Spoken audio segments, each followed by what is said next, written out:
Você sabia que mais de 1 bilhão de pessoas não têm acesso à água potável?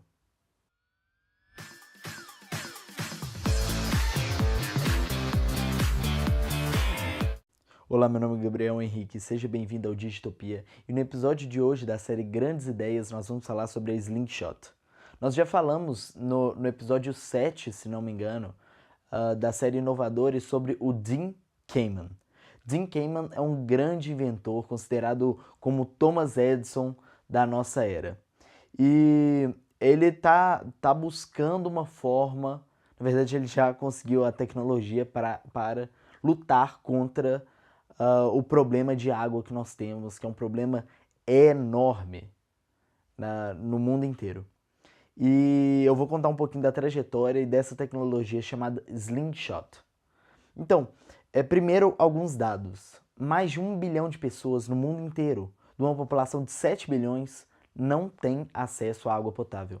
E todo ano, doenças relacionadas à falta de água potável enchem mais de 50% dos hospitais no mundo inteiro. Ou seja, se você pegar todas as doenças, doenças cardiovasculares, você pegar diabetes, câncer, todas as doenças que você já ouviu falar na mídia várias e várias vezes, que causam morte, que isso causa morte, que aquilo causa morte, que aquilo causa câncer e tudo, você pegar todas as doenças e juntá-las, elas vão dar em 50% dos casos nos hospitais. Os outros 50%, nos casos nos hospitais do mundo inteiro, são relacionados à falta de água potável. Então é um número exorbitante. Pensar que nós poderíamos esvaziar 50% dos nossos hospitais se a gente apenas desse água potável para as pessoas. E anualmente, a falta de água potável mata mais de 2 milhões de pessoas. Essa maioria é criança. Então esse é o problema que nós temos, a falta de água potável. E aí eu gostaria de discutir um pouco sobre soluções. O, o cenário que nós temos em grande parte do mundo, partes do Brasil, África, Ásia, é esse. Então, esse cenário retrata um pouco do dilema que a população vive. Porque quando você precisa de uma quantidade de litro de água diário para você garantir a sua sobrevivência com saúde.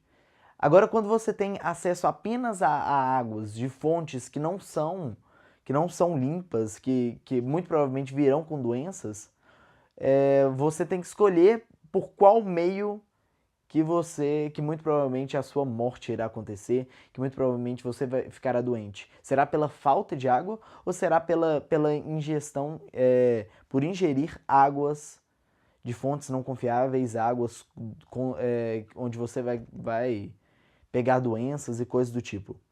Então, a solução para a maioria das pessoas seria algo como isso.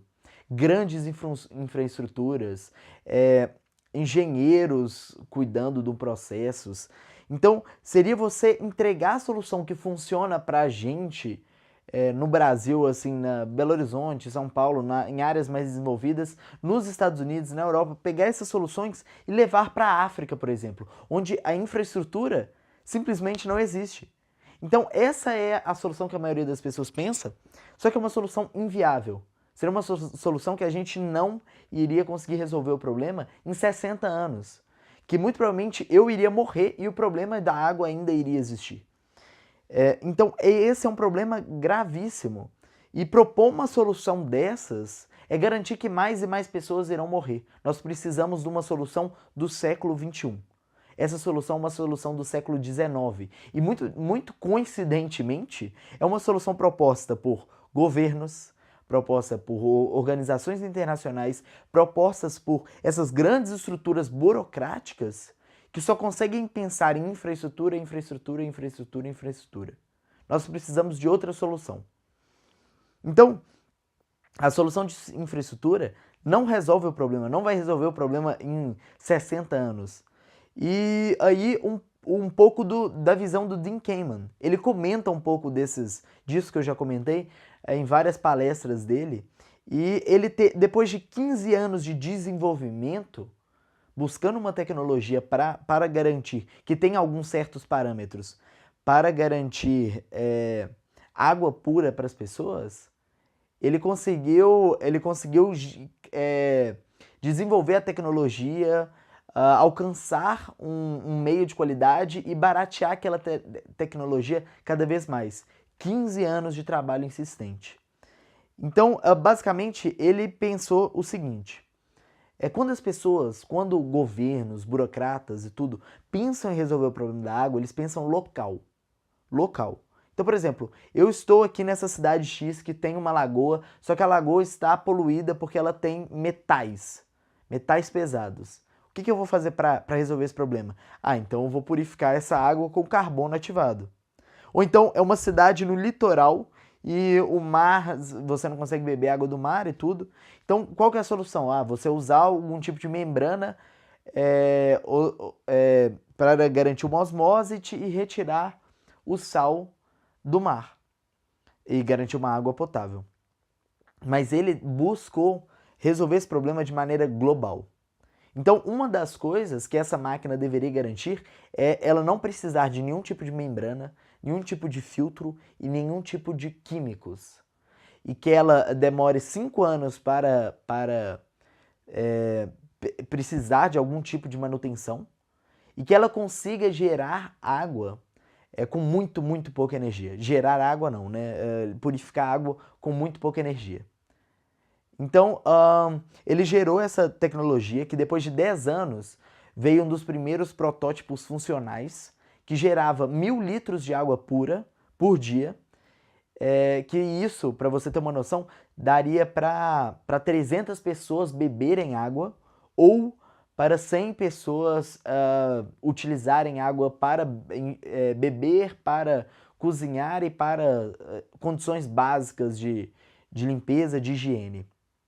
Então, basicamente, você está dando água diária para 300 pessoas beberem com essa tecnologia. E depois de 10 anos, ele conseguiu chegar a essa tecnologia.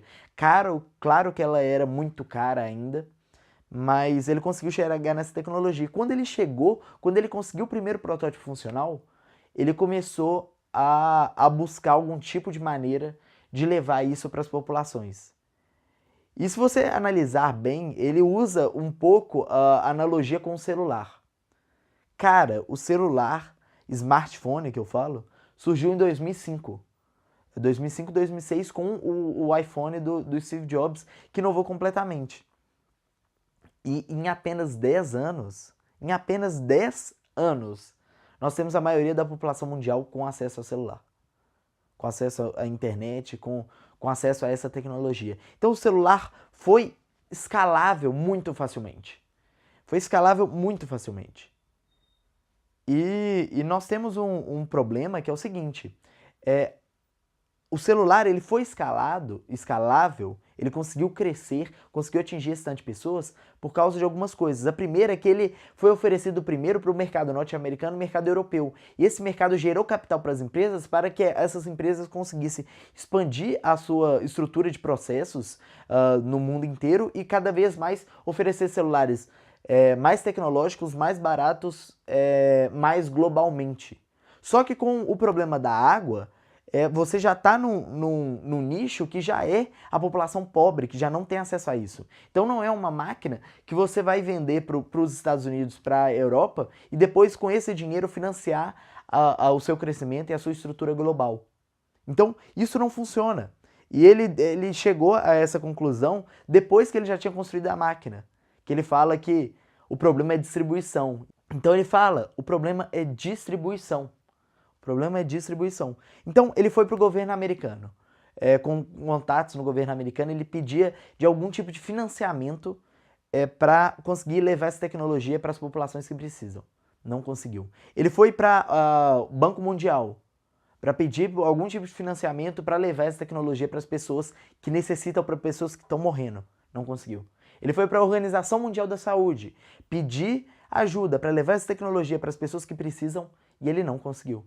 Ele foi para a ONU, uma organização que tem um objetivo de impactar pessoas, construir uma vida melhor, mais sustentável para as pessoas.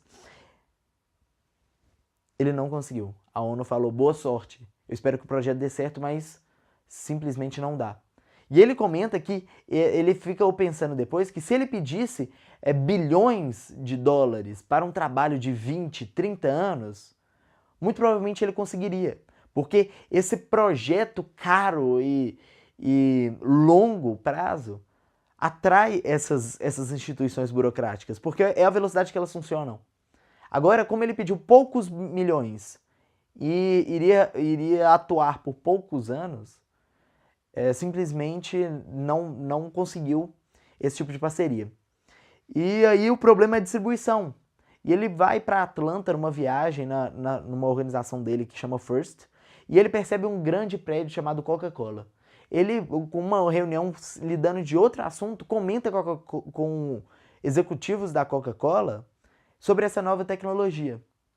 Em 2010, ele faz uma parceria com a Coca-Cola para testes no Paraguai e na África do Sul. A Coca-Cola financia esses testes. E uma curiosidade, a Coca-Cola ela tem mais de 125 anos e ela tem atuação de engarrafamento em 206 países. 206 países são mais países do que a ONU tem de atuação. Então, em esses 206 países, ele fala que é muito comum, só tem duas coisas que você encontra em qualquer lugar do mundo. Só tem duas coisas. A primeira é cigarro e a segunda é Coca-Cola. Então, de produtos, é só essas duas coisas que você vai encontrar em qualquer lugar do mundo. E ele percebe isso e vê o potencial da parceria com a Coca-Cola.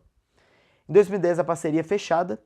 E você deve estar se perguntando, por que a Coca-Cola fechou uma parceria dessas? Porque eles assumiram, depois de um problema que eles tiveram na Índia, eles assumiram um acordo de neutralidade de água. O que é isso? Para cada litro de refrigerante produzido, ele ia devolver 1 litro para a população. Então, para cada litro gasto na produção, ele ia devolver 1 litro de água pura para a população. E isso iria ajudar a Coca-Cola a alcançar essa neutralidade de água. E o mais fantástico foi que em setembro de 2013, eles surgiram com o conceito do Ecocenter. Nós ainda vamos falar do Ecocenter, mas é um centro de impacto social, que envolve empreendedorismo, que envolve água limpa, que envolve energia via painéis solares, que envolve internet e que envolve saúde e educação. Então, é um centro social para as comunidades. E agora, no meio do ano de 2016, é um prazer anunciar que a Coca-Cola conseguiu 100 ecocenters na África. E até o final do ano ela pretende atingir 150 ecocenters. Cada ecocenter, só com a água, só com a purificação da água, cada ecocenter consegue atingir 300 pessoas com água pura para beber. Então, são 30 mil pessoas, na realidade, desculpa, 30 mil pessoas que estão tendo água para beber. Ainda é muito pouco comparado a 1 bilhão de pessoas que não têm acesso, mas é um passo. E muito provavelmente isso vai ser exponencial. Esse é o primeiro ano de atuação forte da Coca-Cola com ecocenters. Então, cada vez mais isso vai crescer, essa tecnologia, essa ideia vai florescer e vai se expandir e vai conquistar cada vez mais pessoas. Se você ficou interessado em saber sobre ecocenters, se inscreva no canal que a gente vai postar um vídeo sobre ecocenters da Coca-Cola, como é que funciona, como é que é essa ideia. Se você gostou desse vídeo, deixe o seu like embaixo, se inscreva no canal e até a próxima. Tchau, tchau.